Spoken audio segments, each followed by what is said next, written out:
qual era a sua ovelha. Cada pastor sabia qual era a sua ovelha dentro desse aprisco, porque o aprisco era muito grande. E quando era aberta essa porta de manhã, para esse pastor conduzir a passos verdejantes, a águas tranquilas, ele sabia onde iria levá-las. O que acontecia é que da porta ele chamava as ovelhas. E as ovelhas que eram dele se levantavam e iam para fora do aprisco. Só as dele. Nenhuma outra mais ia. Eram só as que eram dele.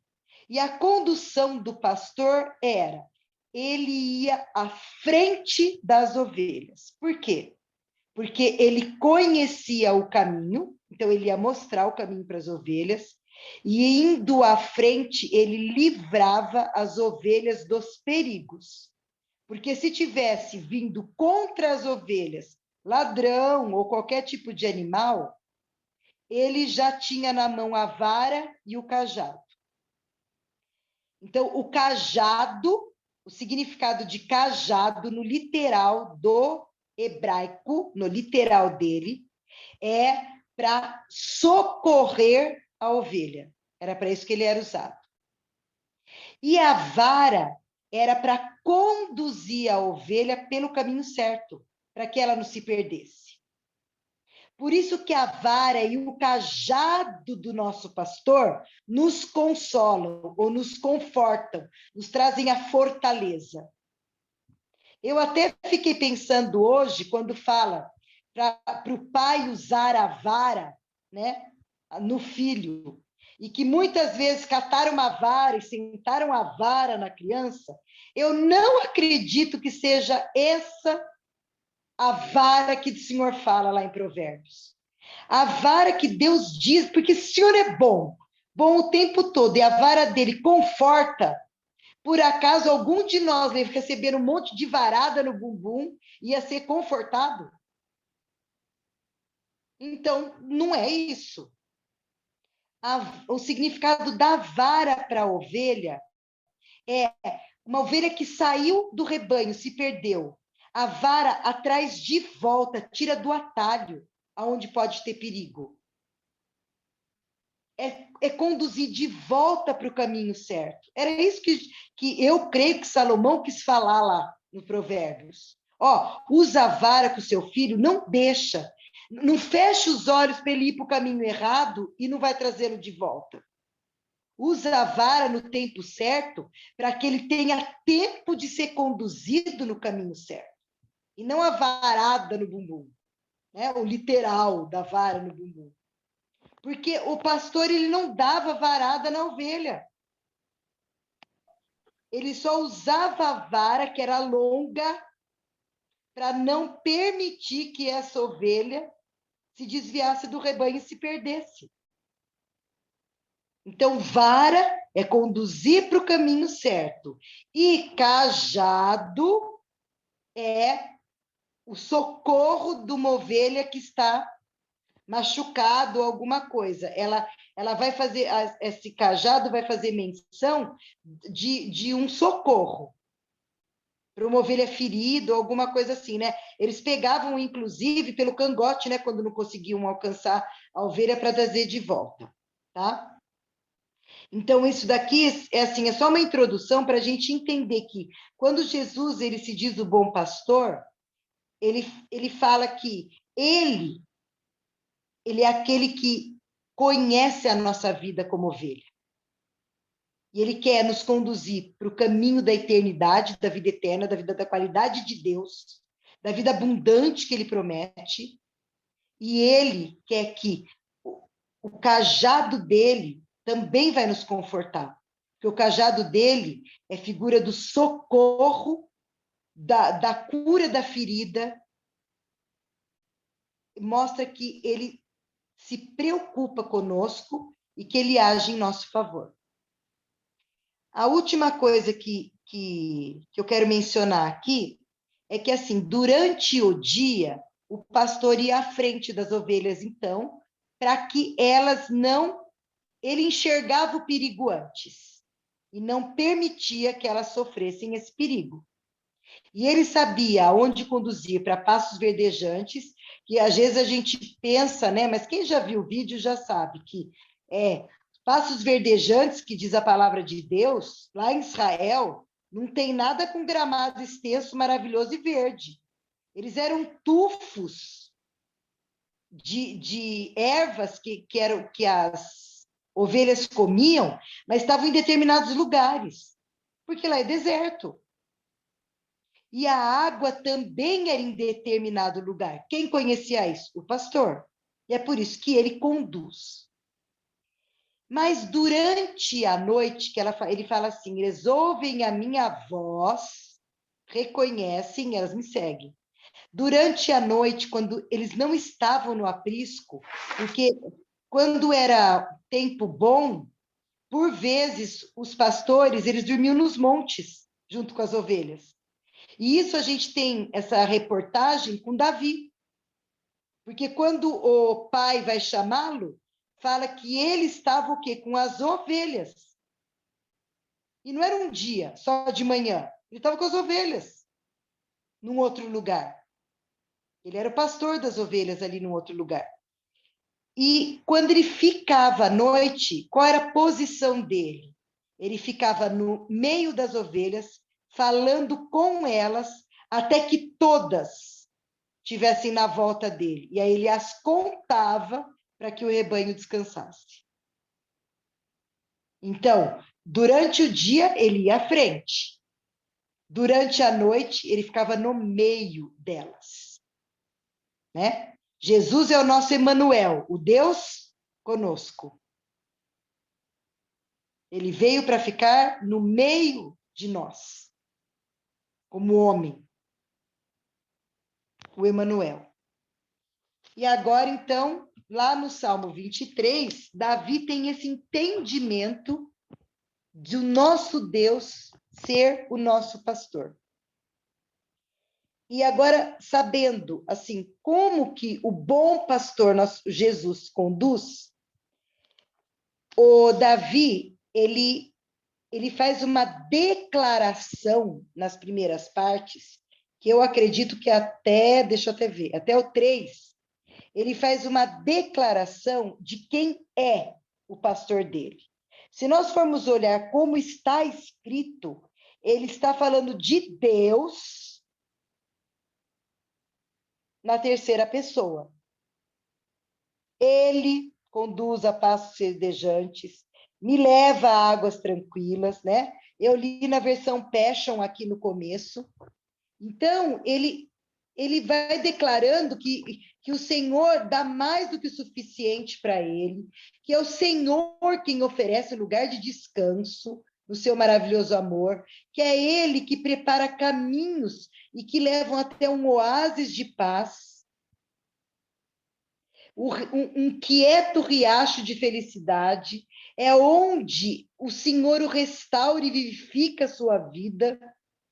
Tudo isso está na terceira pessoa, ou seja, isso estava se reportando, ele estava falando isso com alguém.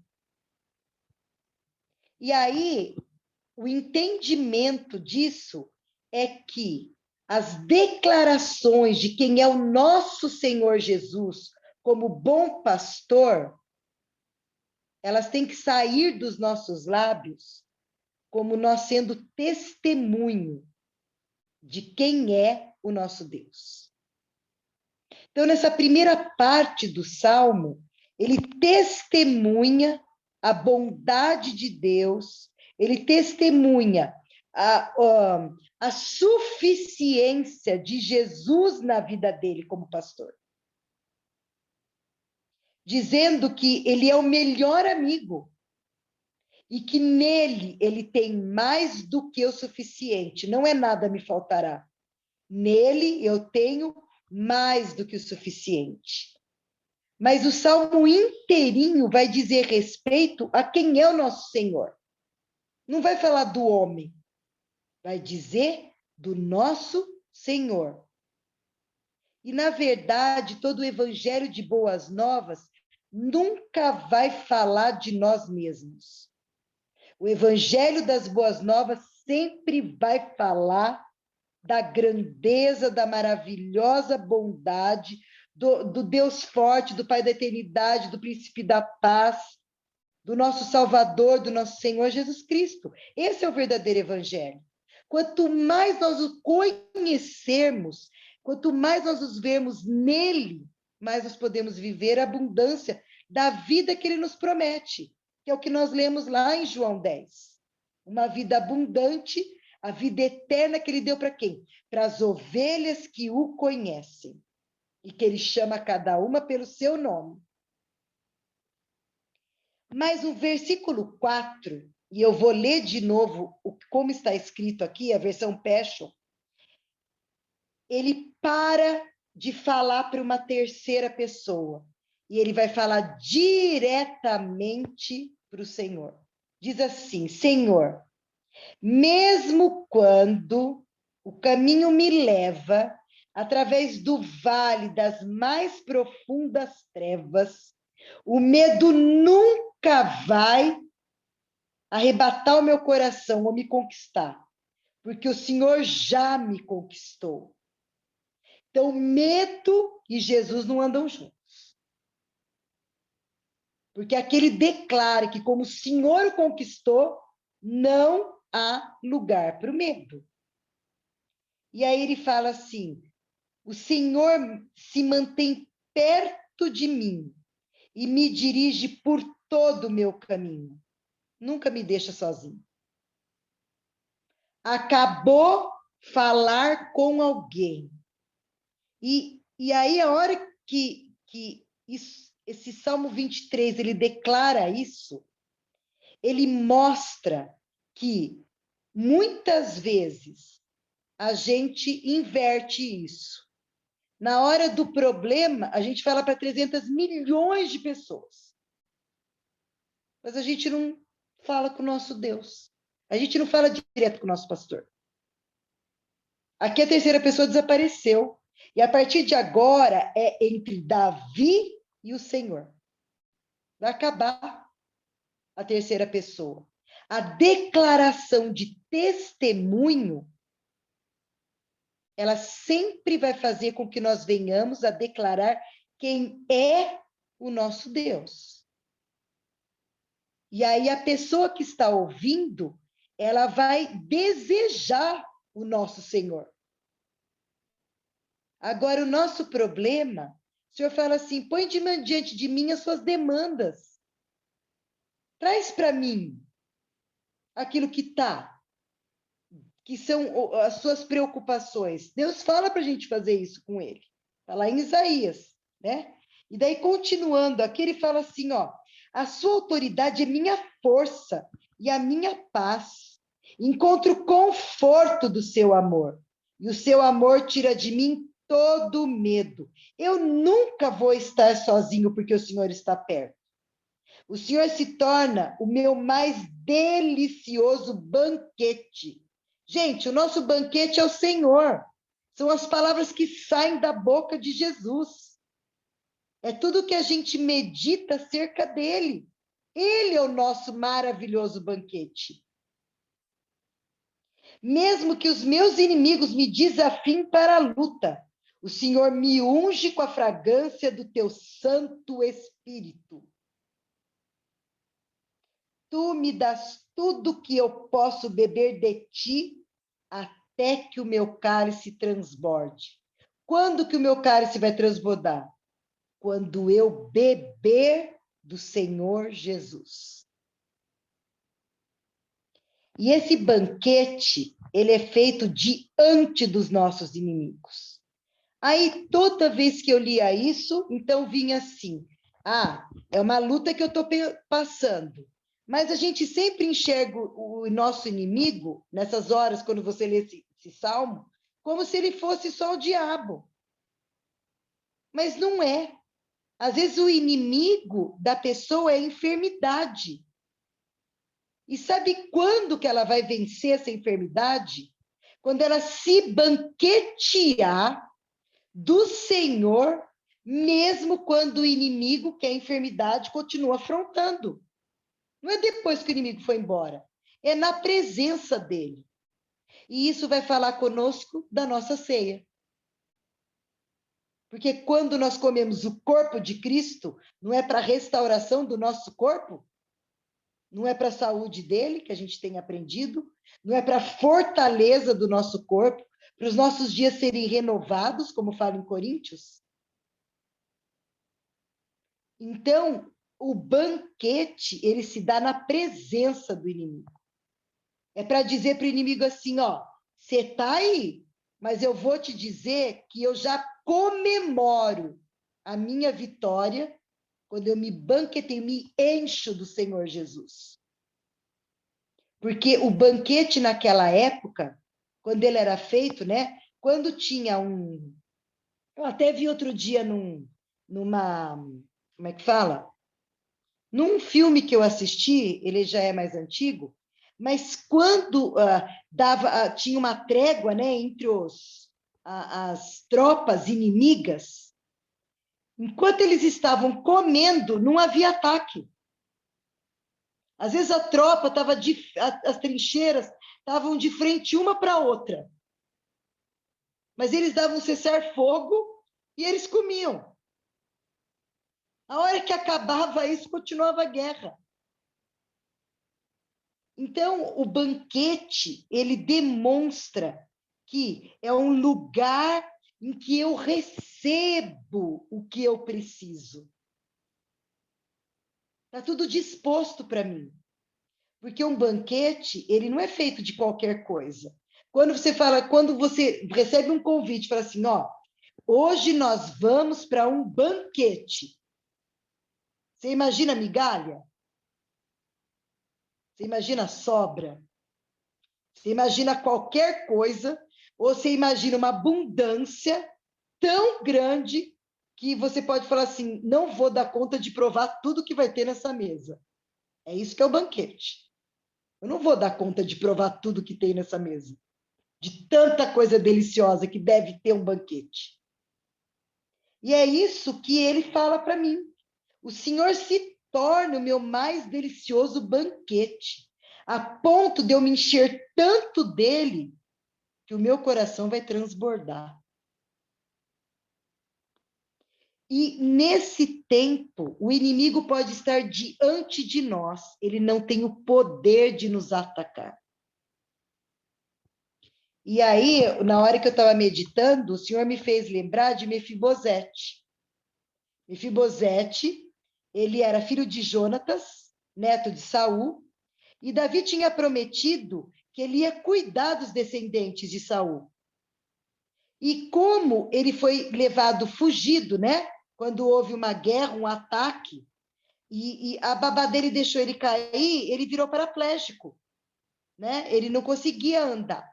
E ele estava esquecido, se não me engano, era ele que estava em Lodebar, lá no lugar de esquecimento, lá, onde foram buscar. Se eu estiver errado, depois vocês podem me corrigir, mas eu acho que era isso. E que chama lugar de esquecimento, inclusive. A palavra Lodebar é lugar de esquecimento.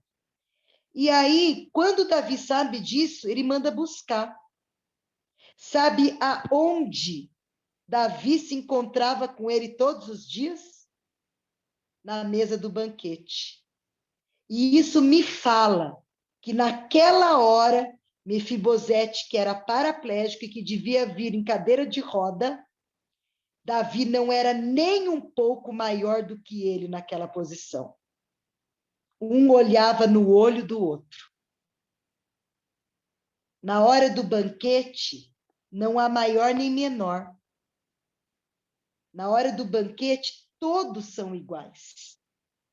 Então, ali, mesmo que o Mefibosete se sentisse menos do que Davi, porque ele era coxo das pernas, como fala a palavra, não, o Davi olhava para ele da parte do peito para cima, na hora do banquete, que eram as refeições, que ele convida a comer por todos os dias da sua vida, a mesa do Davi. E aí, quando ele olha para o Mefibosete não tem nada menos do que ele. Então, diante do banquete, o inimigo não é maior do que nós. Ele é muito menor do que nós. Porque a gente se banqueteia com o nosso Senhor, que já venceu por nós. E uma coisa que a gente tem que ter intrínseca no nosso coração é que a nossa vida começou com a vitória conquistada na cruz. Então, a gente já se entregou a Jesus com ele sendo vencedor, não está lutando por mais nada, não. Ele não é o Jesus que morreu na cruz, que morreu na cruz, que eu falo no sentido de ver ele daquele jeito ensanguentado, todo ferido. Ele é o Jesus ressurreto, o que conquistou um lugar de homem lá no céu para nós, porque ele entrou lá como o Deus homem. E hoje ele tem o corpo glorificado, ele tem todo o poder de volta para ele. Ele é onipotente, onisciente, onipresente, igualzinho o Pai. E quando nós começamos a nossa vida em Cristo, é com essa vitória que nós já começamos. Então, independe do inimigo que se posiciona contra nós, o nosso banquete em Cristo, nós já sentamos para nos servir da vitória que foi conquistada na cruz. A gente já se senta em vitória, no banquete preparado pelo Senhor Jesus para nós. E aí, continuando, né? Ele termina assim: então, porque eu teria medo do futuro, pois sua bondade e amor me perseguem todos os dias da minha vida. Eu não preciso pedir para o Senhor ser bom comigo. Eu não preciso orar para ter o amor do Senhor, porque a bondade e o amor dele me perseguem. Nós somos alvos da bondade e do amor do Senhor. É como se o Senhor tivesse com uma flecha estendida na nossa direção e ele está pronto para nos alcançar com a bondade e com o amor dele. A gente só precisa estar pronto para receber. E aí fala assim: e depois, quando a minha vida chegar ao fim aqui, voltarei para a sua gloriosa presença e sempre estarei contigo. Então, a primeira parte diz respeito, nós temos testemunhas de quem é o nosso bom pastor. E a segunda parte, que é quando nós nos vemos em momentos de luta, a gente tem que declarar, então, quem é o Senhor, para o Senhor na nossa vida. A nossa declaração é direta para o nosso Deus. Dizendo: Senhor, diante de ti, eu não tenho que temer. Diante do Senhor, eu já me sento no banquete para receber a vitória conquistada por mim, para a minha vida, conquistada pelo Senhor para a minha vida, a partir do que o Senhor fez na cruz.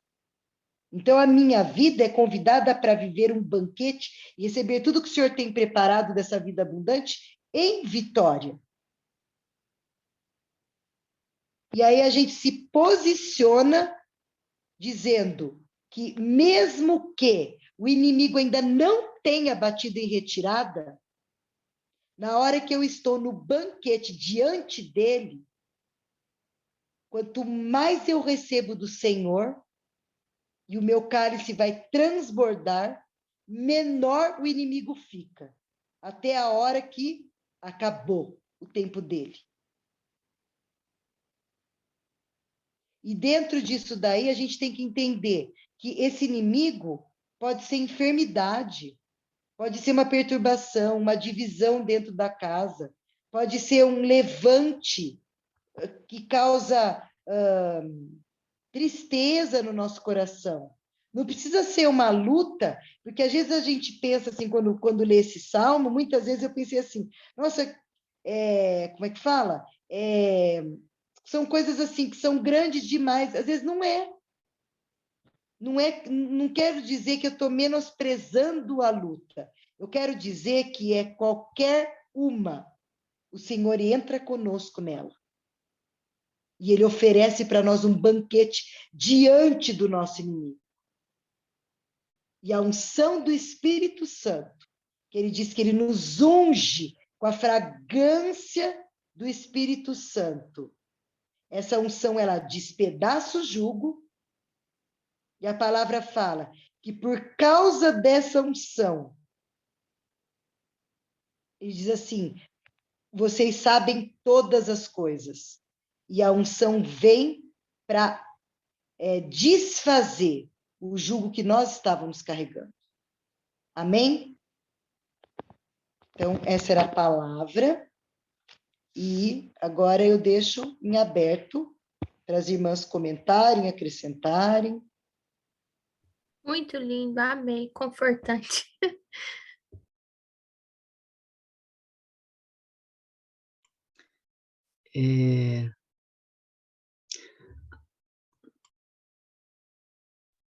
A palavra de Mefibosete no final aí é bem legal, porque simboliza a nova aliança, né?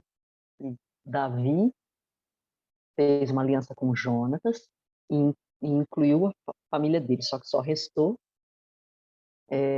Mefibosete.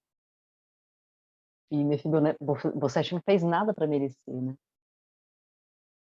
E ele foi incluso nessa aliança e foi convidado para sentar à mesa sem ter que fazer nada.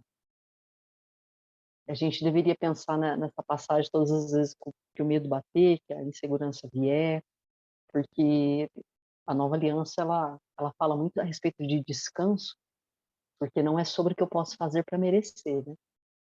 Então, tudo que nós temos ou venhamos a ter é por causa da aliança, que nós somos inseridos nessa aliança, e não por conta do meu sucesso profissional, da minha inteligência, mas sim por conta de estar inserido dentro dessa aliança de Cristo por causa do amor dele por nós.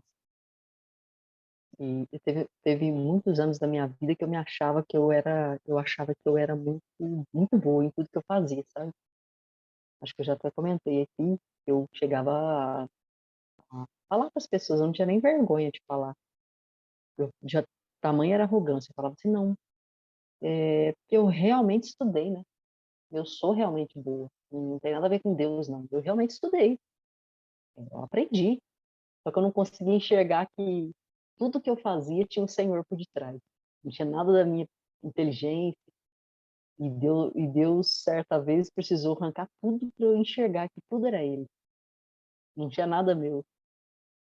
E hoje, isso, ligado a essa mensagem de Mefibosete, me faz descansar muito. Não é sobre mim, não é sobre a minha inteligência, não é sobre o que eu posso fazer, mas é sobre descansar na provisão desse amor e confiar. E sempre estar averiguando se a gente realmente está debaixo desse descanso, debaixo desse amor, ou se a gente está querendo fazer por merecer. Porque é incrível como a gente volta para esse lugar de orfandade, vez ou outra, né? Então nós precisamos descansar e trazer à memória textos como esse, que foi lido hoje, não só de Mefibosete, mas o texto agora no final, que a Renata misturou dois textos, e eles casam mesmo, que é o de Isaías, que fala que a unção despedaça o jugo, e o de João, que fala que há uma unção que nos ensina todas as coisas, né?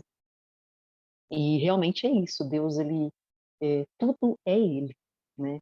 Tudo é Ele, não é nada sobre nós. E nós precisamos descansar na bondade desse amor todos os dias e não sair desse lugar. Quando a gente sai desse lugar é quando a gente começa a ter problema.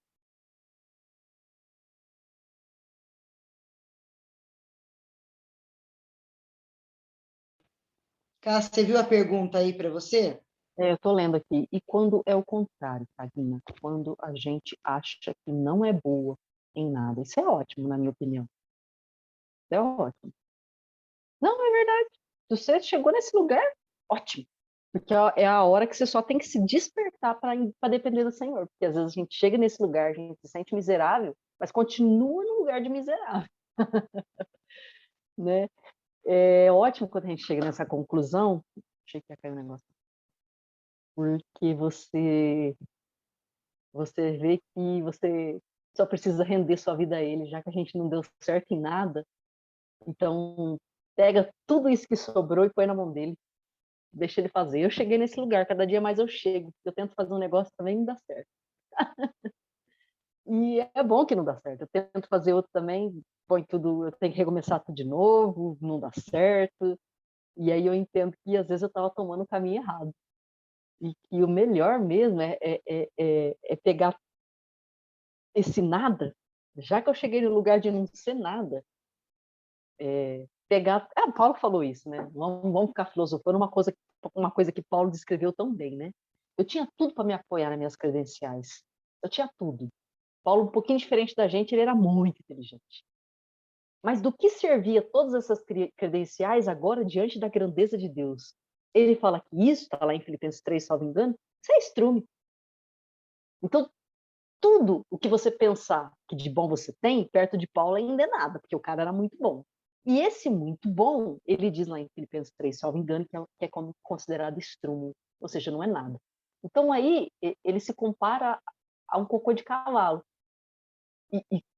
E aí ele pega tudo isso, ou só isso, e põe nas mãos do Senhor. Aí a gente pode combinar com aquele texto que está em Romanos 10, que fala que Deus pode pegar o vaso de barro e fazer do vaso de barro uma grande obra para o seu louvor. E pode também simplesmente pegar outros vasos e tornar vasos comuns, como pode fazer também vasos de honra. Então eu acho que o segredo é se esvaziar, né? É ter essa dependência de Deus e reconhecer que a gente não é nada. E quando a gente vê que a gente não serve para nada, para o mundo, a gente está no lugar certo, porque aí a gente se esconde em Deus, se esvazia e a gente está pronto para deixar Ele encher do que Ele quer. E às vezes essa fraqueza, Paulo diz que nos faz forte. Quando eu chego num lugar onde eu reconheço que eu não sou porcaria nenhuma, então eu estou pronto na minha condição miserável para amar o outro que também não tem nada, né? Bem-aventurados os pobres, a gente leu ali naquele livro que eu estava lendo, né, do Sermão da Montanha, onde fala ali que você chama os ricos, ele sempre dá uma desculpa porque ele tem casamento, porque ele casou, porque ele tem que agora ele tem que cuidar de uma fazenda, ele tem que não sei o quê. Agora chama um pobre, ele vai na hora. Chama uma pessoa que está enferma, que não tem nada, eles vão. Por quê? Porque eles não têm nada. Então, talvez o Senhor quer que a gente chegue nesse lugar de não ter nada. Porque o dia que a gente não tiver nada e achar que a gente não é nada, aí não tem mais para onde correr, não tem plano B, aí a gente vai se render. Talvez seja isso que Deus queria dizer para aquele jovem louco que era dono de fortunas, não que Jesus estivesse preocupado com dinheiro, mas ele pede para aquele jovem, joga, vende todos os teus bens, depois você vem e me segue. E aí ele não deu conta, porque era dono de muitas riquezas. E não que o Senhor fosse contra a riqueza, mas o que ele queria dizer é: eu quero a tua essência. Me dá o teu melhor. Me dá o teu tudo. E ele não foi capaz. Né? Então, eu acho que o Senhor, dia a dia, ele vai nos levando para esse lugar onde a gente possa entregar tudo para ele. Mas a gente não vai entregar tudo quando a gente acha que a gente está muito bom. A gente precisa se esvaziar, né? E eu estou passando por esse processo e ele é dolorido. Marcelo escreveu aí. Quando Moisés achou que não teria saída, Deus perguntou: o que você tem na mão? A viúva declarou que não tinha nada a não ser uma botija de azeite. Na realidade, não foi Moisés, né? Na realidade, foi Elias ou Eliseu, né? Eliseu, né? É isso? Misturou as bolinhas aqui, né? É Eliseu, sim. É Eliseu, né? Mas tudo bem, confunde mesmo. Eliseu, Moisés, é realmente bem parecido. Moisés Grande processo. em frente ao mar. Eu não consegui Entendi. completar o raciocínio. Moisés em frente ao mar, Deus perguntou para ele: o que você tem na mão? Tem uma vara, toca nas águas, certo? Verdade, verdade. Bem colocado. E a viúva também, bem exemplificado, né? A viúva não tinha nada. E o pouco que ela tinha, Deus falou: ainda me dá. O profeta falou: me dá o pouco que você tem. Ô, infeliz! Agora que eu não tenho nada. Então, eu É acho que que o pouco na mão de Deus é muito. dia após dia, eu acho que Deus vem nos convidando para Ele ser suficiente na nossa vida, né? Hoje eu estava lendo mais um capítulo daquele novo livro E o livro é Sempre Haverá o Suficiente, né? E tem uma hora que o governo tira tudo das crianças e fala que se elas abrissem a boca para adorar, morreriam todas. E elas preferem morrer porque voltar para a vida que elas estavam já era muito ruim. Então talvez a morte e adorar o Senhor era bem. E elas continuam adorando. E eles têm que sair correndo do lugar onde eles estão e ir para outro, mas no outro lugar não tinha comida suficiente, não tinha sequer espaço suficiente. E não dava para abrigar todo mundo, mas eles iam simplesmente chegando. E uma hora, uma vizinha viu que a dona da casa tinha chegado, que era a Heidi, e bate na porta para levar comida para 4. Era ela e os 2 filhos. Quando ela abriu a porta, não tinha 4, né? Tinha muitas crianças. E a comida não dava. Ela falou, não, mas eu tenho muito. Minha família não é só 4, tem mais isso daqui tudo. E a senhora fica abismada e ela volta para casa para cozinhar um pouco mais, mas ela não tinha comida e a Heidi fala assim, só hora, né? E veio o milagre. Então, onde a gente, né, da multiplicação. Mas antes disso, uma criancinha tinha virado para a Heidi e disse assim, a Heidi falando que não podia recebê-los, que não tinha mais onde colocar. A criança olha para ela e fala assim, mas você falou que sempre teria o suficiente. Imagina ouvir isso de uma criança. Mas você falou que sempre teria o suficiente. E de repente Deus veio e fez um milagre. Então tem hora que Deus não vai contar para a gente o que a gente tem que fazer, como é que vai ser. Vai ter horas que Ele vai nos levar para um lugar encurralado para você experimentar do milagre, sem anunciar para você o que vai acontecer. Porque se anunciar, você foge, porque a gente acha que não vai dar conta. É ou não é? Se contar para a gente pode antes. A gente fala, não vou aguentar passar tudo isso, ver isso. E a Heidi chega ali no momento de desespero, porque realmente não tinha onde colocar mais criança, não tinha onde enfiar, não tinha comida, não tinha mais nada, já tinha perdido tudo que eles tinham. E então tem horas que o senhor não vai ficar contando para a gente, filho, ó, aqui é essa parte aqui, daqui a pouco a gente vai para lá, você vai perder tudo, tá? Você vai ser ameaçado de morte, você vai sentir isso. Não vai contar para a gente, né? Ele vai nos levar para um lugar de amadurecimento e crescimento que só depois, quando a gente chegar no final, que a gente vai agradecer e falar, poxa, agora eu me tornei uma nova pessoa e eu não sei viver sem isso agora. Como é que eu vou voltar agora para uma vida de escassez, sendo que eu sei agora que eu posso multiplicar alimento?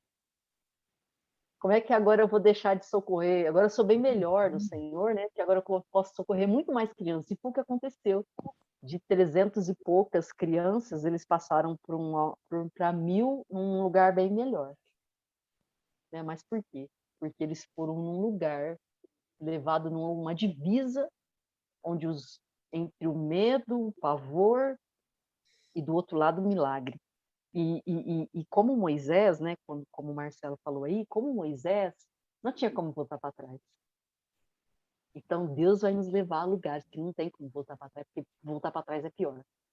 E é nesses lugares que se a gente conseguir ir para frente, a gente vai experimentar do milagre do Senhor. E eu estou torcendo para ir para frente, viu? Porque atrás vem vindo muita coisa ruim. É isso a minha contribuição. Deixa eu só completar o negócio lá da dependência, que é da pergunta. E assim, você vai se sentir nada sem Jesus. Então, sem Jesus a gente é nada mesmo. Sem Jesus a gente não consegue fazer nada. Mas você tem que olhar para Cristo e entender que em Cristo você é preciosa. A sua dependência, então, tudo que diz respeito hoje à nossa vida, ela não diz respeito mais a nós, ela diz respeito ao Senhor em nós. E isso faz com que, mesmo que você fale assim, não, mas aquilo parece que, aquilo que eu faço, como é que fala? Eu não acho que nada que eu faço está certo ou dá certo, sem Jesus não vai dar mesmo. Mas se você olhar para Jesus, a sua dependência dele vai fazer dar certo. Porque aí Jesus vai te levar para o lugar em que ele vai mostrar quem ele é para você e através de você. Porque é a passagem que fala assim, que o Senhor, ele me faz encher tanto dele que o meu cálice se transborda, que foi o que a gente leu. Me encher dele, não é mais de mim.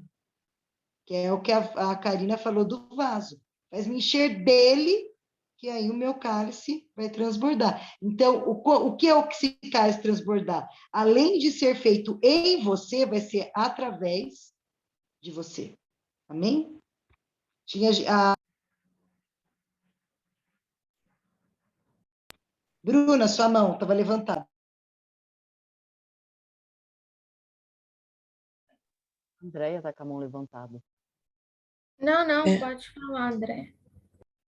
Eu ouvindo a Karine falando ali, e pensando aqui, realmente, e dentro do que a irmã falou sobre quando você não se sente nada, é muito interessante essas permissões de Deus nas nossas vidas, porque, por exemplo, eu tenho uma história um pouco semelhante com a da Karina, de se achar, né, por causa que teve conhecimento, por isso e por aquilo. E eu me lembrei agora de duas situações assim, como mãe, que eu vi que não o meu braço, o meu conhecimento, eu sou uma pessoa assim extremamente proativa, com antevisão, sabe? Se eu entro numa situação, eu tenho a tendência assim de ver longe. Ó, pode dar isso, né, pode dar merda aqui, pode dar merda lá e coisa e tal. Então, eu vou organizando todas as estruturas para poder ter a firmeza para mim lá na frente não ter problema. Mas eu passei duas situações que me tiraram o chão, mostraram que eu não era nada, mas que naquela hora o Senhor foi o suficiente, entendeu? Por isso que eu disse que no pouco, às vezes, que nem a viúva lá, ela tinha um pouco de comida, o profeta foi lá e disse, ó, então, ela disse, eu tenho isso aqui, mas se eu fizer, a gente vai fazer, depois eu vou morrer, né? E ele disse, vai e faz para mim primeiro. Eu passei uma situação que eu fui botada para fora de casa com 2 filhos, né?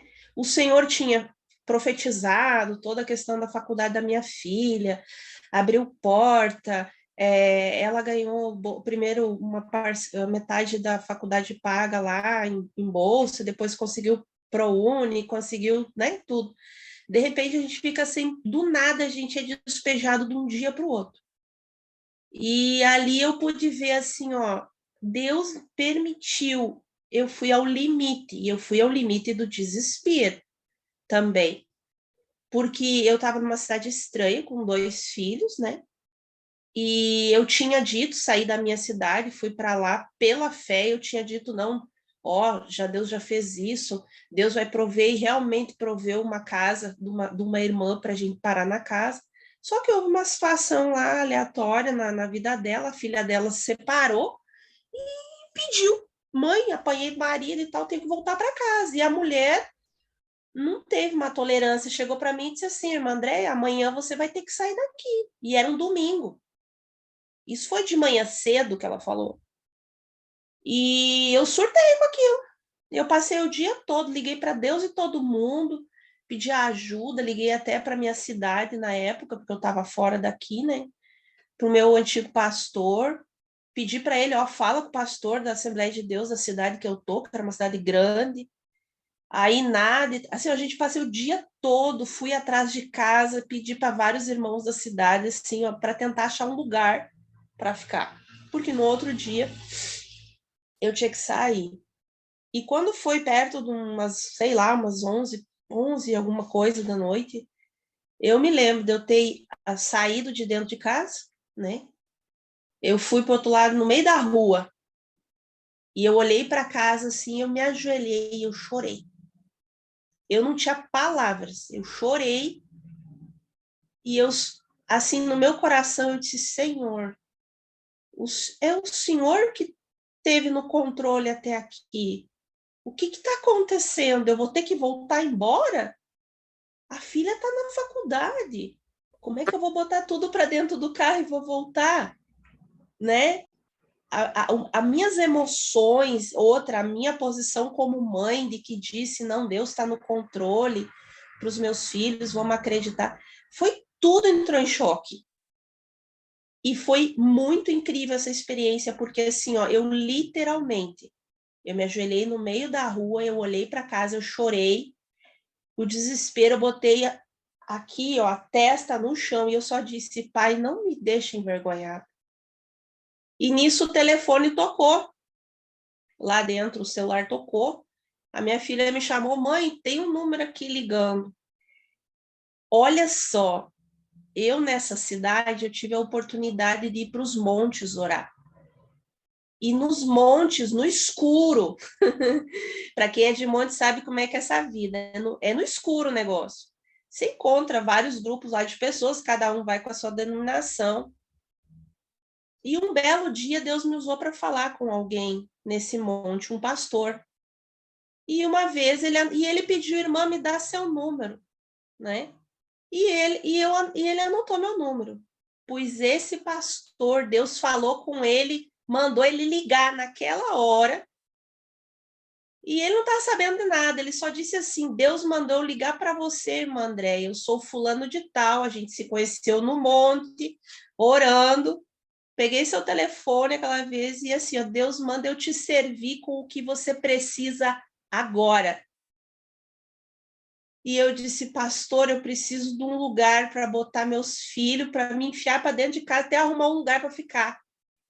Entendeu? Eu estou desesperada, amanhã de manhã eu não posso mais estar aqui. Ele disse assim, me dá o endereço que eu estou indo buscar vocês. Então, esse é o Deus que nós servimos. Às vezes, foi no limite das minhas forças, eu não tinha nada para fazer.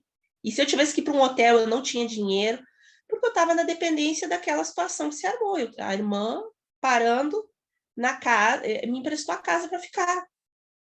Vocês percebem o que eu falo isso, e isso alimenta a minha fé. Porque esse é o Deus que a gente conhece, como a Renata falou, sabe? Como a Karina falou. E o irmão ali falou, né? O que o Moisés tinha? Tinha a vara. Eu, naquela hora, eu tinha meu choro, minhas lágrimas, sabe? E eu só posso dizer que Deus é bom. E outra vez foi que terminou o gás da minha filha lá, não tinha dinheiro também, não tinha um centavo. E eu disse, não, mas não vou pedir emprestado, eu nunca fui de estar pedindo emprestado. Me lembro que eu fui para o quarto horário, disse, Jesus, hoje eu não vou almoçar, minha filha tá lá, terminou o gás, não pôde fazer o almoço, cabe a ela esse mês pagar Isso já foi depois, tá? Aí Deus já tinha arrumado lugar para ela morar e tudo, e coisa e tal. E aí ela saiu de casa também. E ela tinha pedido, mãe, tem dinheiro para a filha? Não tem. Eu fui para o quarto orar, eu chorei de novo. E eu disse, pai, eu não tenho o que fazer, mas eu sei que o senhor é o dono do ouro da prata. Eu digo assim, o senhor é mais perito em fazer milagre justamente quando a coisa não tem como fazer. E eu me lembro que a Ana saiu de casa, assim, uns passos além para indo pro ponto de ônibus, ela achou, ainda me lembro o valor, R$ 185, né? Na época o bujão de gás não estava o que está hoje, 130, na época acho que um bujão de gás era, sei lá, 40, 50 reais. Aí ela me mandou uma mensagem na hora, mãe, Deus mandou, eu acho que alguém perder dinheiro, eu olhei para os lados, procurei, não achei ninguém. Comprei um lanche, eu digo, guarda o dinheiro para comprar o gás. E elas diziam, já comprei um lanchinho aqui para passar, porque eu não pude almoçar, não tinha gás para fazer comida, né? Esse é o Deus que a gente serve. No nada, às vezes o nada da gente é uma lágrima, é uma oração, ou é um louvor, né? Deus tocar no teu coração de você louvar numa hora assim, ó. E às vezes é no silêncio. Isso é minha contribuição. Eu não achei, não. Vou postar lá. A mensagem aí tá no final. Então, tá bom. A Idirã quer falar, gente. A Idirã tem um monte de mensagem para nós, ó. Chegou de Israel. Meu amor, já estava direto catando de ela. Israel. Tem que ser uma live só Direto para de ela Israel. contar a experiência. Então, que tal a semana que vem? Oba, Vai ter muita experiência para contar. Tira nem começa a falar. Você Você, teve lá, menina, tem que pelo contar menos pra uma gente. hora. Você teve lá, tá bom? Então, ó, spoiler você pode fazer semana agora. que vem você não vai participar só, você vai ministrar, tá bom? Tá fechado. Semana que vem. Acabou de Dá ser um spoiler escalada. só. Acabou de Tá ser escalada. escalada. Não, mas eu quero dar uma palhinha hoje. Não é sobre Israel, não, tá bom? É sobre a É sobre os mensagem que você anjos. falou. Eu prestei muita atenção, gostei demais das colocações, da forma como você colocou para a gente, mas só veio à mente algo que eu entendo que nós precisamos estar bem atentos. Paulo falou que foi até o terceiro céu, né? E eu acho que eu já falei isso aqui em algum lugar, mas em algum momento, mas eu não lembro se eu falei aqui no Maravilhosa Graça. Eu quero repetir. Por quê, gente? Olha, eu quero falar especialmente naquela parte do vale. Ainda que eu ande no vale da sombra da morte, não temerei mal algum, porque o Senhor estará comigo sempre, sempre, sempre. Isso é certo. Mas entrar no vale só depende de nós. Deus nunca nos conduz a vale. Ele nunca vai nos levar a vale. Por quê? Quando Davi fez este salmo, Jesus ainda não tinha vindo ao mundo. Então, a nossa realidade espiritual hoje é bem diferente da de Davi. E o que eu quero dizer com isso não sei se vocês estão enxergando aqui, eu fiz 3 linhas. 1, 2. Primeiro céu. Primeiro céu é onde nós estamos fisicamente. O primeiro céu é o céu que a gente viu que o Senhor criou lá no Éden, ou no momento, na semana da criação, que ele fez essa divisão entre nuvens. Tudo que a gente vê com os nossos olhos físicos é o primeiro céu. Nós estamos, o mundo, no geral, está abaixo do primeiro céu. Ou seja, nós andamos aqui nesta terra embaixo de um céu que Paulo chamou de primeiro céu, ou que no Gênesis a gente entende que é o primeiro céu, é onde tem estrelas, nuvens, o sol, a lua. Este é o primeiro céu. Paulo disse que ele foi até o terceiro céu, e o terceiro céu tinha coisas inefáveis, né? Muitas coisas boas. Esse terceiro céu aqui é onde todos os cristãos que aceitam, que creem em Jesus, estão hoje. Ou seja, o Senhor já nos levou para este céu. Esse terceiro céu é o céu onde Jesus está assentado, onde Jesus ficou assentado ao lado de Deus. Tem outros céus além disso? Existe. Com certeza, se vocês estudarem os ensinos hebraicos, eles dizem que existem 7 céus. Então, além do que Paulo foi, existem outros. Mas se há o primeiro céu que nós vemos e há um terceiro céu que Paulo foi, existe o segundo céu. Então, o primeiro céu, onde nós estamos fisicamente, terceiro céu, onde nós estamos espiritualmente, onde nosso espírito está, mas existe o segundo céu. E o segundo céu é o céu que habita quem? Os anjos e os espíritos que, por exemplo, que não ministram diante de Deus. Satanás, o inimigo, ele vive neste segundo céu. Se você está em Cristo, você não habita aqui nesse primeiro céu. Você até anda aqui, os teus pés estão aqui, mas a tua cabeça está no terceiro céu, em Cristo. Onde é que tem vale? Existe vale no terceiro céu? Não existe. No céu não existe vale. No céu só existe alegria, tudo de bom, tudo que o Senhor fez de bom existe no céu. E a gente precisa trazer esse terceiro céu para o primeiro céu. Porque se a gente vive só com base no primeiro céu, se você vive uma vida somente uma vida carnal, você vai sofrer a influência do segundo céu.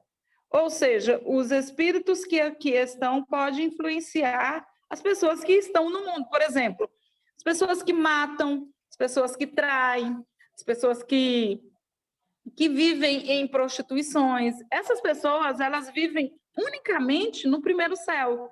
Então, elas sofrem a influência dos espíritos do segundo céu. Mas nós que estamos em Cristo, nós não habitamos no primeiro céu. Nós até vivemos aqui, mas a nossa habitação, a nossa casa é no terceiro céu.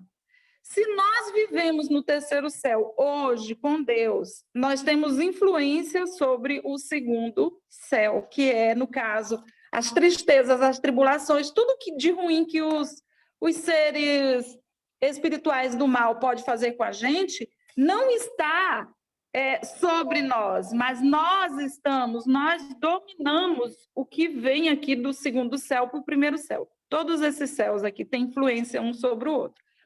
O que eu quero falar? Sobre o vale da sombra da morte. Lá o Salmo fala que ainda que eu ande no vale da sombra da morte. Se eu for para o vale da sombra da morte, certo é que o Senhor nunca me deixará.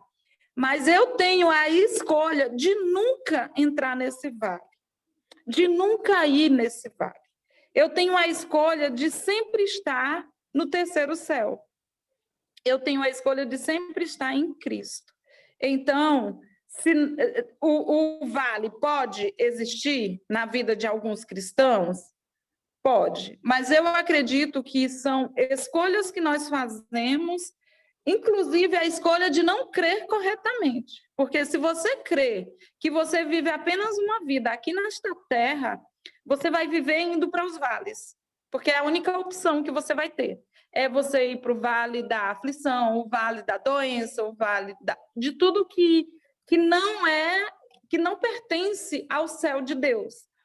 Então, a minha contribuição hoje aqui é para que a gente aprenda a abstrair dessa vida material, carnal que nós vivemos e que possamos exercitar o céu de Deus, que possamos viver como a Bíblia fala, corretamente, de forma correta.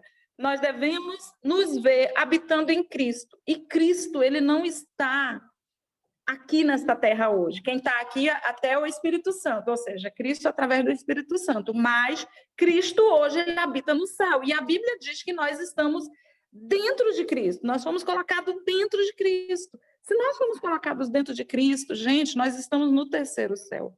O vale não é lugar da gente habitar. Se nós estivermos com mais de 2 dias, eu digo até horas, às vezes eu digo assim, não, já passou mais de hora, eu ainda estou nesse sofrimento aqui, deixa eu sair desse vale, entendeu? É uma escolha tua, permanecer no vale ou ir para o terceiro céu, como você já está. Tudo depende de decisões nossas e de nossa fé. Então, a contribuição com relação ao Salmo 23, que eu entendo que nós temos que exercitar a partir do momento que a gente crê, eu não vivo neste mundo. Eu até posso caminhar aqui, mas minha mente, minhas ações, minha fé, tudo vem do terceiro céu. Do terceiro céu acima. Tudo vem de Deus, direto de Deus. Então, eu vou lá, eu trago para cá tudo que eu preciso. E outra, eu sei que é muito difícil a gente se ver assim em Cristo, mas é algo tão normal, é algo tão simples. Se você fechar os olhos e você se vê numa situação, por exemplo, de desespero, de sofrimento, de escassez, você tem que rever os seus conceitos. Você está, na realidade, habitando num vale onde tem tudo isso. Então, o Senhor nos chamou e o Senhor nos levou já para o Monte Sião. Nós já estamos lá no topo, nós não estamos mais em vale. Meu convite nessa noite é que a gente passe a exercitar o que a gente diz que crê. Porque se a gente falar, eu creio que eu estou em Cristo, e a gente ainda continuar dizendo que está em vale, passando por vale de doenças. A doença acontece às vezes, gente, claro. Um acidente pode acontecer, claro, mas você não precisa ficar no vale. A decisão de permanecer no vale é nossa. Então, se você anda pelo vale da sombra da morte, escolha nesse momento ir lá para o terceiro céu e habitar dentro de Jesus. E pega dele a energia, pega dele a alegria, pega dele a sabedoria, pega dele tudo que você precisa para viver nessa terra como um vencedor.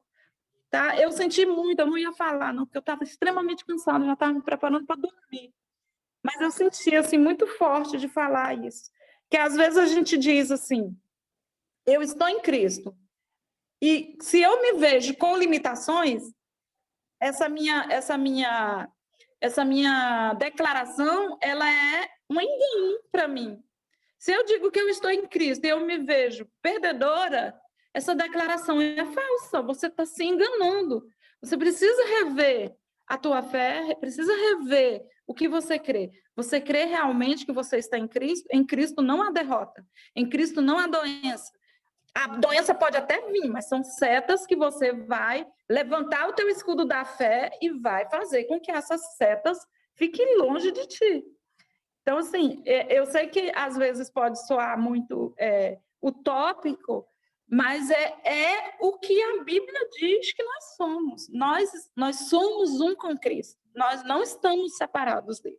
Se você se vê perdedora, reveja, converse com o Senhor e peça para Ele. Eu não digo que eu já tenha alcançado tudo, sabe? Eu tenho me mantido muito calada ultimamente, porque, meu Deus, eu vi tanta coisa nessa viagem de Israel que não dá nem para expor para vocês tudo que eu vi. Mas na próxima segunda a gente conversa, tá bom? Até lá. Imagina Beijo. suas filhas, o que não deve ter visto. Pô, elas Imagina viram, nossa, você precisa aquela ver. que é assim com os Muita anjos, coisa. então deve ter surtado lá. Tinha muitos anjos no aeroporto de Jerusalém. Meu Assim, Deus, tinha anjo com placa dando bem-vindos. meu Jesus. Nossa, muito top, muito top. Oi, Dirã, Mas na segunda a gente conversa melhor, tá bom? deixa eu contar uma experiência para vocês que aconteceu desde que eu comecei a conversar com a Dirã, que eu também não tô assim muito normal, igual ela também não é muito normal, e glória a Deus que ela não é muito normal. E desde que um dia eu e a Dirã ficamos batendo papo, e ela pôs a menina dela para contar os testemunhos para mim, né? Então a menina dela falou comigo dos testemunhos dos anjos. Eu falei, gente, minha menina tem 13 anos, já tá pós-PhD, e eu aqui sem anjo, né? 20 e tantos anos de igreja, nada de anjo. Eu fiquei. Aí tinha juntado com o que a Renata tinha falado também, que não era para eu reagir mais dentro de casa, que era para eu chamar os anjos. Falei, gente, é verdade, estou atrasada nesse negócio de anjo, né? E comecei negócio de anjo para lá, anjo para cá. Mas, assim, eu imagino eles, né? Minha mente vai até eles. Mas se eu falar que eu vi com os olhos da carne, eu tô mentindo. Mas que eu quero ver, né? Beleza. Mas nada de ver. Quando foi esses dias aqui, né? Naqueles perrengues que eu contei para vocês, né? Quando foi sexta-feira, minha mãe foi na casa de uma vizinha aqui, chegou lá, uma pastora que é amiga dela também chegou lá na casa da mesma vizinha. E aí ela pediu oração para a pastora. A pastora, em vez de sintonizar na minha mãe, a sintonia dela veio aqui em casa em mim. Aí ela falou assim, a Karina vê anjo? Minha mãe falou, não, mas ela tem muita vontade de ver. Não, porque eu tô vendo ela no quarto dela, na cama dela, lendo um livro, e o anjo tá atrás da poltrona, e ele quer conversar com ela, mas ela não para. Não dá oportunidade para os anjos. Mas ele espera, e nada dela falar com ele. E ela tem muitos questionamentos. Falei, nossa, a mulher leu a alma, assim, atravessou e voltou, né? Com a lança, assim, né? Do raio-x, sei lá eu como é que eu vejo estranho. Nem é profeta mesmo. Ela tem muitos questionamentos na cabeça dela. Ela tem muito, né? Faltou me chamar de Abacuque, né? Ela tem muitos questionamentos. Ela quer saber aquilo tudo que eu coloquei aqui a semana passada também, que cadê a vocação, que não sei o quê, cadê minha vocação, não sei o quê. Ela tem muitos questionamentos e o anjo quer falar para ela. Mas ele fica esperando e ela não dá brecha. Ai, gente, mas que hora que eu não tô dando brecha, que eu não tô sabendo? Eu tô meio perdida, mas eu já sei que o anjo tá aqui querendo falar comigo. Eles são muito Tem que fazer, eu não sensíveis. sei. O que eu tenho que fazer, eu não sei, mas eu sei que ele tá aqui esperando para falar comigo. Aí ela pegou e falou, parece que ela falou assim, mas pode deixar que mais cedo ou mais tarde eles vão se comunicar, alguma coisa assim, parece que ela encerrou falando. Então, eu estou aguardando os meus anjos. Eu sei que eles estão comigo a todo momento. Uma hora Deus abre esses olhinhos aqui, e depois que eu começar a ver anjos, vocês não me seguram mais, não. É isso aí, vai ser para todos nós, gente. Nós já estamos onde os anjos estão. Isso está em Hebreus, capítulo 11, versículo 22, viu? Nós já chegamos onde os anjos estão, onde é a habitação dos anjos, que é o terceiro céu, né? Os anjos de Deus, claro. Muito legal. Tipo assim, agora é a Karina falando. Dá para ouvir? Tá. Ontem à noite eu não conseguia dormir, né? Eu te falei hoje, Karina, pedi oração para a Karina, que eu tava com dor de cabeça. E aí eu virava para um lado, virava para o outro, eu tinha tomado remédio e nada. Eu parei e pensei assim, vou orar. Aí eu orei, nada. Quando vê assim, eu sou muito, né, de comunicativo. E aí eu falei em voz alta, assim, né, no quarto, sabe? Eu disse, ô Senhor, o que está rolando? Eu já orei e eu ainda estou sentindo que parece que está faltando alguma coisa, estou inquieta. O que tem que acontecer hoje aqui? Eu conversando, né? Aí eu comecei assim, começou a vir aquela calma, aquela paz, assim. Eu levantei, fiz a mão assim, eu disse, ô Espírito Santo, vem aqui, eu tô aqui, não tô conseguindo dormir, eu preciso descansar e coisa assim. E começou a cantarolar a música da minha mente, aquele Yeshua, né? Mas só no instrumental, sabe? E aí eu comecei a ouvir na minha mente a voz da que canta junto com o Fernandinho. E aí eu só soltei, assim, sabe? Quando vi, tava eu chorando, quando vi a minha mente, tava assim, se abriu na minha mente, assim, um jardim, com um pôr de sol, sabe? E eu, caramba, tô no jardim, né? E ali começou a parada da doideira. Gostoso, assim. Aí, gente, quando eu fui ver, tinha passado 1 hora e pouco e tava lá, e eu não queria mais dormir, porque aí o cansaço vai embora, né? Você tá ali naquele lugar, você se sente. E é incrível como dá não sente que tu tá aqui. Realmente, não é só a mente que vai, você sente tudo. É barulho da água, é o cheiro, é o ambiente, é muito gostoso. Agora vocês falando aí, eu lembrei.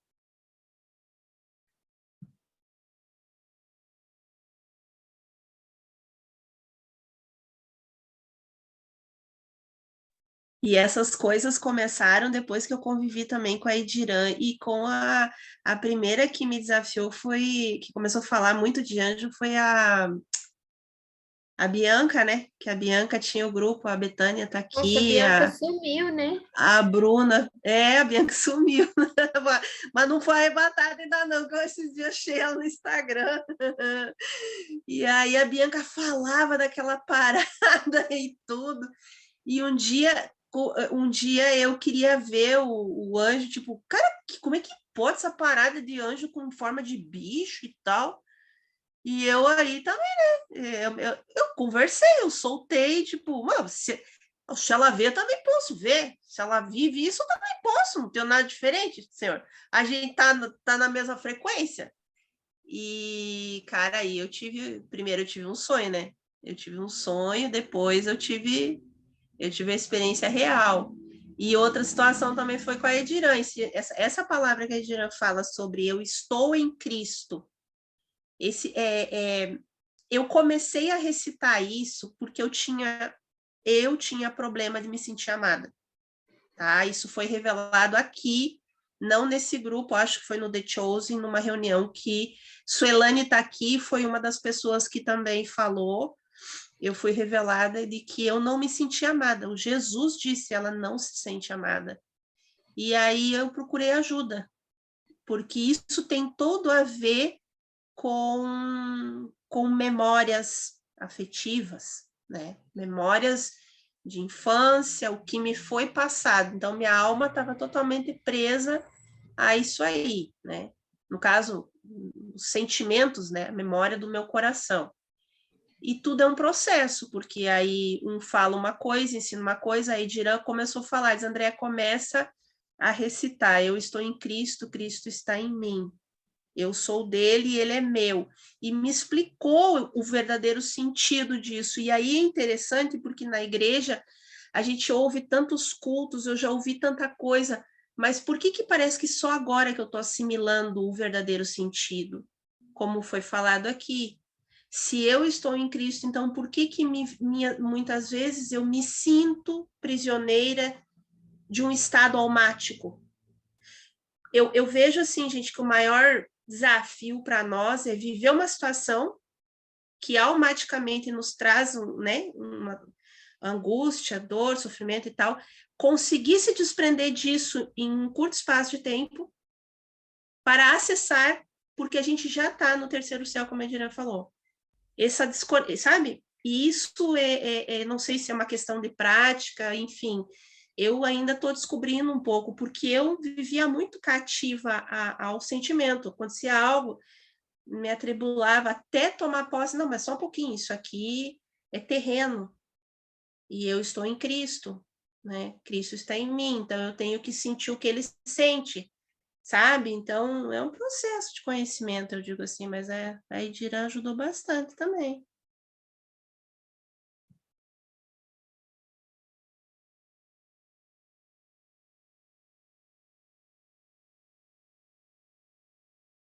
A gente vai ceiar, vai ter um momento profético, como é que vai ser? Sim, vamos cear, então, e depois vai ter um momento profético. A palavra que fala sobre isso tem 2 lugares, tá?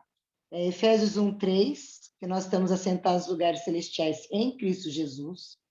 E eu não lembro se é 1 João, se é Pedro que fala, mas fala assim, tudo que diz respeito à vida e à piedade, o Senhor já nos deu em Cristo Jesus, pelo conhecimento da sua glória e virtude. Eu sei de cor, mas não sei onde está. Ou é primeira Pedro, ou é 1 João, eu achando, eu falo para vocês, mas é tudo que diz respeito à vida e à piedade. Piedade ali, no caso, é a generosidade, né? Ou seja, é tudo que diz respeito à nossa vida, tudo que diz respeito à vida de Cristo em nós, e a gente ainda passar isso para os outros, Deus já... 1 Olha lá, viu? Deus já nos deu tudo isso. E eu, quando comecei na Nova Aliança, eram os 2 versículos que eu mais declarava o dia inteiro. Eu falava assim, qualquer problema que eu tinha, eu falava assim, não, porque eu já estou sentado nos lugares celestiais, e nos lugares celestiais também estão todas as bênçãos celestiais já estão dispostas nos lugares celestiais. Então, se eu estou no lugar celestial e as bênçãos também estão, então eu tenho acesso a todas elas, certo? E no Pedro lá 1:3, tudo que diz respeito à vida e à generosidade, o Senhor já me deu para o conhecimento da glória e do poder, né, virtude, daquele que me amou, que me chamou. Então, está tudo disposto para nós, né? Esse negócio do vale, ele é muito importante a gente ter guardado no coração, de que Deus nunca nos conduz para vale nenhum. Inclusive, ele fala lá com Zorobabel, ele fala, diante de ti, os montes lá, será uma campina. E isso está no Velho Testamento, ele já estava declarando. Ele fala que Zorobabel vai ser um anel de selar na mão dele.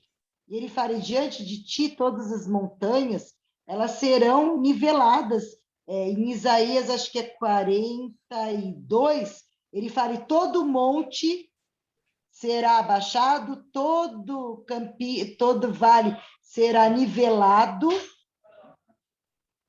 Ele fala, porque o Senhor, diante dele, ele fala que tudo vai ficar igual. Não tem mais vale para a gente andar, né? Nós precisamos escolher, né? Nessa hora é a escolha da gente. Toda vez que tem alguma coisa que me pega, eu falo, Jesus, isso não está na tua palavra, isso não é para mim, e eu escolho, eu tenho falado isso, eu escolho desprezar. Porque quando você despreza uma coisa, você não deixa cair no coração. Viu, Renata? A gente, não sei, né? Mas eu, pelo menos, agora até lembrei o texto, vou mencionar. Em mim foi instalado, pelo menos, aquele drive de que o deserto era lugar que a gente era colocado para ser provado, baseado em Deuteronômio 8, né?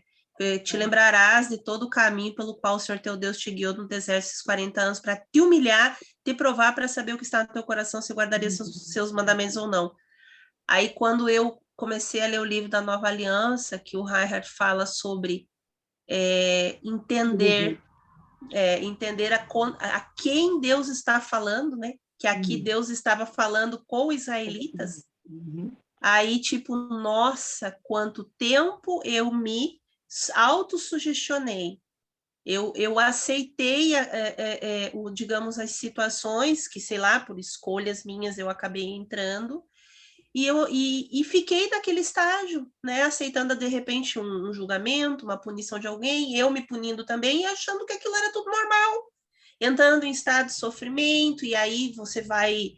Sabe, automaticamente você vai adoecendo, porque, tipo assim, não. E parece que, pelo menos do meio que eu venho, né, que eu era da Assembleia, o pessoal tinha prazer de dizer, irmão, como é que tá? Não, tô no vale, mas tô dando glória a Deus. Parecia que aquilo era orgulhoso, né? Tô no vale, mas tô dando glória a Deus. Né? Uma vez eu me lembro que alguém falou, disse, eu tô vivendo não sei o quê, Deus tem provido, né?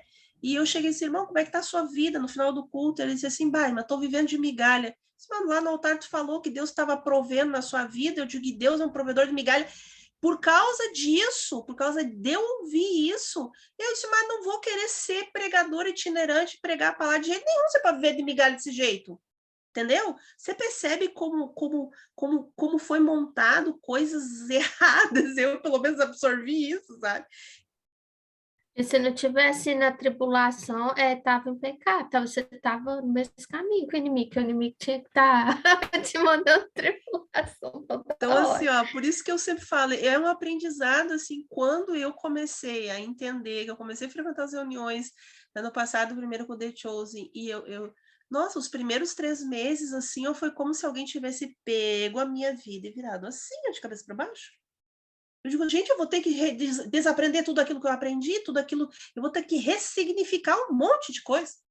E ainda estou, glória a Deus, ressignificando, sabendo que Deus é bom.